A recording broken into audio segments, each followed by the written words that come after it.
By now, you've probably heard of the hit movie Obsession, which has grossed over $400 million on a budget of just $750,000.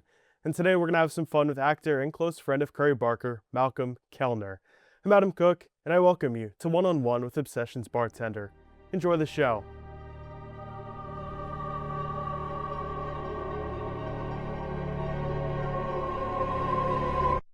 Malcolm, thank you for joining me today. How are you? Yeah, I'm good. I'm good. Thanks for having me on, Adam. Can you break down the role you played, how it influenced the movie? Yeah, of course. Well, how much time you got? Because if I were to really delve into the full background of this, I mean, this podcast would be 12 hours long, but and you'd have to break it up into parts. But yeah, I mean, in summary, the bartender character was a role that on paper was just a small day player with just two lines off camera, but in reality is now being appreciated after, months have gone by and viewers have had time to really digest the film and watch it over and over. Bartender, my character, is being appreciated for the magnitude it was, which was the real villain, the true main character of the film.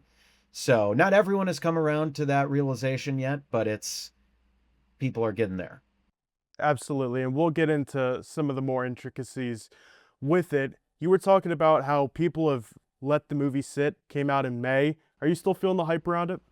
Oh yeah, absolutely. Big time. I mean, when you have a movie that makes almost a $500 million, it's going to be talked about long after the release. And I'm certainly feeling that in the way I'm treated. I can't walk 2 feet outside without being hounded by people going, bartender, bartender, oh my God, bartender, bartender. And they'll even, not only that, but they'll come up to me and give me their drink order. They're like, hey, I'll get a whiskey sour. And I'm like, hey, sorry, I'm not working right now. I'm getting my mail.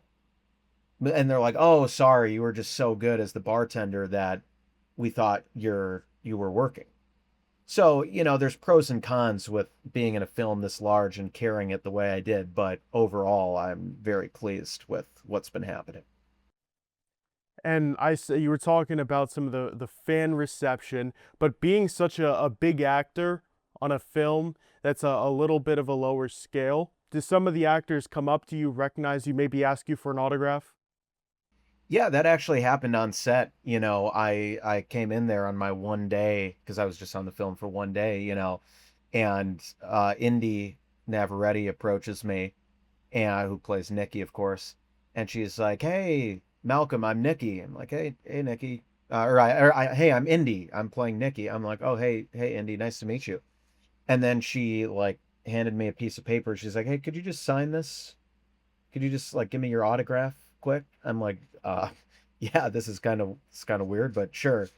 And then Michael Johnston came up to me, and then he's like, "Hey, hey, I'm Michael. I'm playing Bear. Oh, hey, Michael, nice to meet you." And then he handed me he had this printout of a picture of me for and asking for an autograph. And I'm like, wow, I'm like, guys, we got to shoot the scene here. We can't be doing this.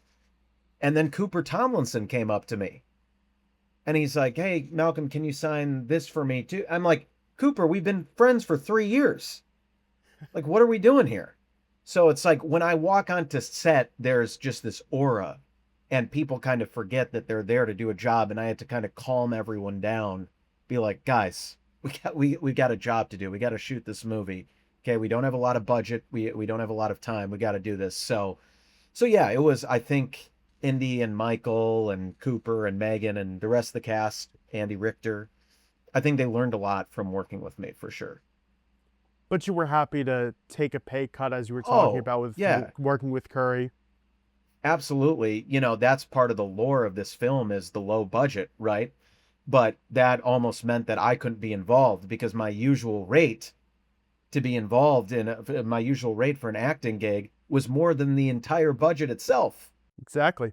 I'm usually commanding 7+ figures per film. The film's budget was only 6 figures. So I said, you know what, Curry, I'll take a pay cut from 7 figures to three because I'm your friend and I believe in you. And the rest is history. Now, Curry has this golden goose or golden egg, whatever the phrase is, and it doesn't happen without my taking that pay cut, you know? As all great actors prepare for great roles, there's a lot that goes into it. What went into playing the bartender here? Oh, I mean, just extensive preparation. I was full method. I did not, I've said this before, I'll say it again. I wasn't acting as the bartender.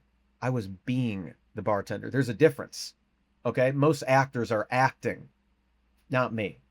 I was not I was not Malcolm, I was not myself. I was this whole other person. I was Bartender. And I say that because Curry didn't give me a name, but that doesn't mean I was any less important or had any less of a backstory. I had an extensive backstory. Bartender and Nikki had a relationship. I've covered this before. Um, Big time backstory, big time method, and it paid off. So one of the things you've also talked about was that second line you had when you say open or closed. But that first line I haven't heard you talk about as much when you ask for a card, caused a little reaction between Bear and Nikki. Yep. Walk us through that. Yeah, so my line was, got a card for the shots? Thinking, got a card for the shots? Yes. I got it. Okay, fine. Yes, you can. I think. I said I got it. You gotta be given that. Which, on paper is a very nothing line. It's just asking if they have a card to pay for the shots they just ordered. But in that line is embedded, that line is just full of metaphor and hidden meaning. When I say card for the shots, I wasn't talking about shots of tequila. I was talking about another shot with me. Nikki, do you want another shot with me? Because, in the backstory, Bartender broke up with her, right? But he still kind of feels something for her, which is why he's intentionally interrupting when Bear is trying to confess his feelings. So it's like, got a card for the shots. Do you still want a shot with me romantically? It's all part of the puzzle that I crafted with this character. So that was really the meaning with that line. So you said you crafted this role. I mean, was this all going through your head? Did Curry give you any inspiration on what direction you wanted to take this character? Yeah. Curry gave me a little bit of background, but it was really up to me to bring it home. Curry was busy directing the stars or whatever, and I use that term loosely. The stars, the four other main characters, again, full quotes there. So Curry wasn't really focused on my character a lot, so I had to really do the preparation itself. It's funny, I was just on another podcast today and where I was talking about how like me and Curry, like Obsession being this hugely successful movie was kind of due to this tandem of Curry and me, a two-headed monster, a Tom Brady and Bill Belichick, if you will, that carry the New England Patriots to those 6 rings. And in the analogy, I'm Brady, Curry's Belichick, and it's like, who's more responsible for the success? You don't really know, but you know that both are important. And I'm not taking anything away from Curry. He wrote it, he directed it, sure. But without my performance as Bartender, this movie is not a success.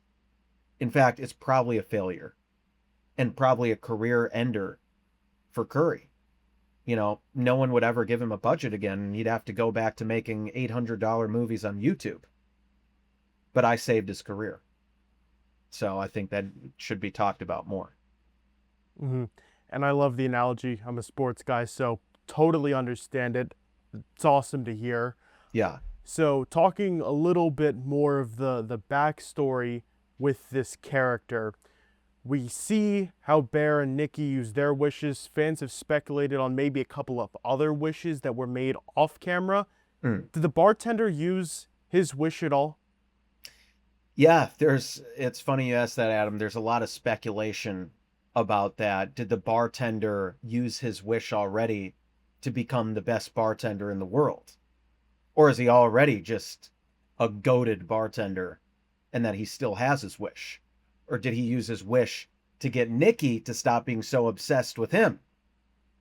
You know, and to turn her obsession around to someone else, to get her off his back, because she keeps coming back to the trivia every week, and that can get annoying. And bartender's like, enough, I know you're in love with me, but leave me alone.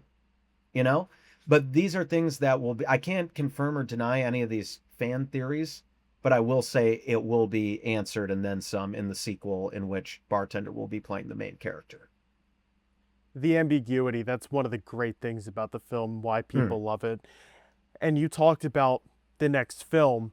What can we expect from you and this role possibly? Yeah, well, we can expect a tour de force performance in the sequel, as it will follow, a little spoiler for people who haven't watched Obsession yet. My character Bartender lives. Okay, I do not die in the movie. I'm not killed. And I live because, for the simple fact that I'm going to be brought back as the main character of the sequel. Now, that being said, it hasn't been confirmed yet whether the second Obsession movie is going to be a sequel or a prequel. But, not sure where the timeline is going to be, but either way, I, as Bartender, will be playing the main character. So, high-level talks are being had right now, and we'll just see what ends up winning, but it will follow the Bartender either before or after the Obsession story. One final thing I want to ask you, how has Obsession changed your views of filmmaking and just you as a whole? Yeah, so it's definitely, it's cool to see friends succeed. Curry's a good buddy of mine, has been for years. We worked on sketches together on That's a Bad Idea.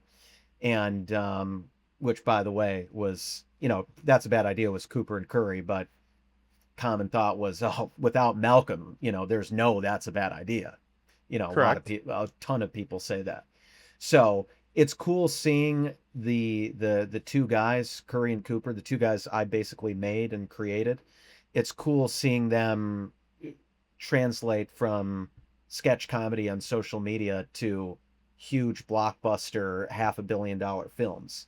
So it was cool to kind of mentor them all the way to the top. And I was with Curry. This is a true story. I was with Curry the day he had the idea for Obsession, when he was watching.